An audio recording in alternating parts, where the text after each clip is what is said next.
Beverley-Jane Stewart is an acclaimed British artist who shot to fame for her paintings in synagogues. A new exhibit of her work at Tel Aviv University has just opened, and our senior producer Uri Shapiro went to check it out.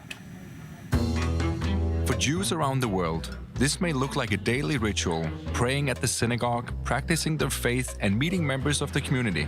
For others, it's an exotic look at a small minority. This tension plays a significant role in the works of Beverley-Jane Stewart, a British painter who depicts scenes from selective synagogues in the United Kingdom. It first started with the fact I lived in a very non-Jewish area, and I went to synagogue with my mother, and it was the only time once a week that I actually met Jewish people. So when I came to that place, it was a time to identify as being a Jew. Socially, I could sit there, make friends, talk to people, people came and talked to you. So it was about the social cohesiveness of a synagogue. Obviously, prayer was involved, but my concentration hasn't been on that. It's about social connections with the Jews, about your identity, about belonging, and that has developed. So from the synagogue, I explored the outside and then also the social history outside a synagogue.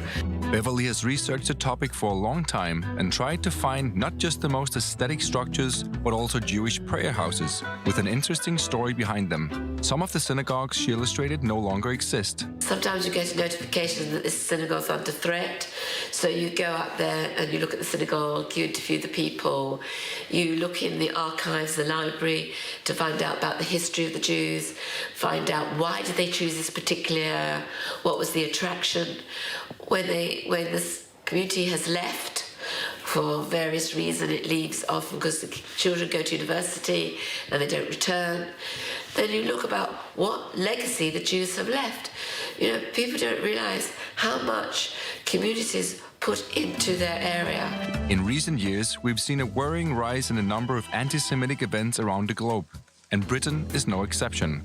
These artworks are perhaps one way to bring political and social issues to a public discussion. I believe very strong in diversity makes you stronger. It makes you more flexible. It offers different ways of thinking about things, doing about things. And you know, Jews have given a lot to the culture. So even though you see a town that looks very English, look beyond that. The exhibition is at the beautiful Chimbalista Jewish Heritage Center at Tel Aviv University, a site which also includes a synagogue. Perhaps another example how synagogues and other religious centers can enrich our urban language.